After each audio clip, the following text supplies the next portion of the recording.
Sigmund Freud, um grande pensador do homem e da mente, dividiu o humano em 3 partes: o id, o ego e o superego. O id seria nossas paixões tumultuosas, as coisas que queremos, que desejamos fazer e faríamos se ninguém estivesse vendo. E o superego era o costume e as tradições e as leis e as regras da cultura que nos rodeiam. E essa coisa no meio, o ego, que determina, que regula quando o nosso id, das coisas que realmente queremos, vão ser permitidas levando em conta aquilo que o superego nos está dizendo. E enquanto Descartes diria que o superego não é nossa tradição humana, que isso é o que Deus, como criador da lei moral do universo, Freud diria, não, isso não é bem assim, isso não existe de como saber. Só temos como saber aquilo que os humanos combinaram em suas tradições e regras. Se as tradições... Por que isso importa? Eu não posso simplesmente me expressar plenamente mais e mais. Meu id, mente quero fazer, então vou mais dizendo, penso, logo existo. Para a ideia de Freud expressa na forma eu sinto, logo existo. Ou seja, as coisas importantes a meu respeito são as coisas que eu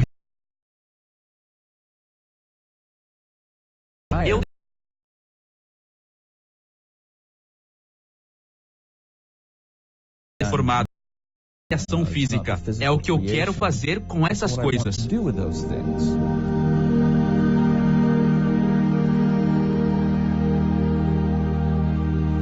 É possível dizer que vivemos atualmente sob o império da imagem.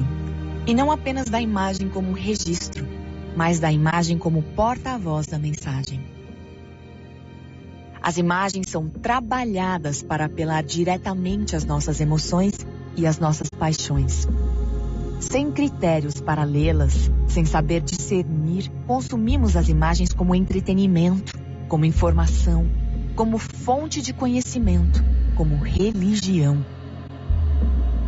Somos afetados por elas e, sem mesmo nos darmos conta, reproduzimos nossos penteados, as festas de casamento, a pose de nossas fotos, tal qual os modelos que vemos. A reflexão deu lugar à imitação. Mas e o que isso tem a ver com os afetos? É que, apelando para os nossos sentimentos, essa nova forma de comunicar pode gerar ações e comportamentos instintivos, irrefletidos e perigosos, tão somente baseados em nossas afeições e sentimentos. Mas como encontrar sensatez e lucidez para nos guiar através desse pântano de paixões?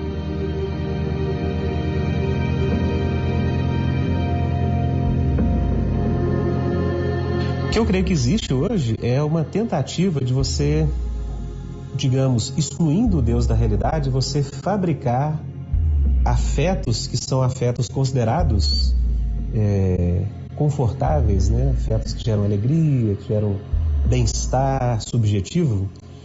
Mas se a realidade não se conforma a essa tentativa artificial de criar esses afetos, ser um empecilho para você crescer no seu contato com a realidade. Então, o que eu vejo na cultura contemporânea é, por um lado, você tem ainda um remanescente de todo esse projeto moderno racionalista, né? Então, digamos, mesmo num mundo muito afetivista, você continua tendo muita racionalidade, muita técnica, né? O tecnicismo avança em áreas que até é uma ameaça para as humanas, né? Uma preocupação que as pessoas têm, que o tecnicismo ainda favorece, principalmente aqueles que estão em busca de empoderamento econômico, né? O lucro é muito movido pela busca de técnicas. Então, não que o mundo tenha se tornado somente emotivista, né? Você tem um lado muito racional, técnico, mas eu acho que essa desassociação que a modernidade trouxe entre esse ideal de controle da realidade por meio da técnica e da razão e esse ideal de manter a liberdade humana e a personalidade humana, que é o ideal muito das afetividades também, essa cisão que a modernidade trouxe gera hoje esse ser muito frágil. Então você tem, por um lado, uma sociedade altamente tecnicista, racionalista, mas por outro você tem pessoas que com um tipo de cultivo das afetividades muito artificial, muito emotivista, terapêutico, né? Obcecado com essa dimensão do bem-estar subjetivo. E o problema para o cristão é que se você acredita que a natureza humana é corrompida, que a mente é corrompida, então sempre haverá coisas desejáveis que são impróprias, ou erradas, ou prejudiciais. Então nossos desejos precisam ser guiados pelas grandes verdades da criação, do mundo físico, do mundo moral que Deus criou. Mas desde que colocamos isso de lado, não há limites para o desejo humano. A menos que isso implique diretamente em perigo físico a alguém. Esse é o princípio do dano que John Stuart Mill articulou no século XIX. E o problema com o princípio do dano é que ele parece só levar em conta os danos físicos, quando eu começo a machucar fisicamente alguém. Mas na realidade, se você começar a estudar psicologia e sociologia, o fato de machucar alguém normalmente acontece porque nos tornamos emocionalmente perturbados de alguma forma. Nós ficamos descontentes no nível psicológico e emocional e tratamos a nós mesmos e nossos sistemas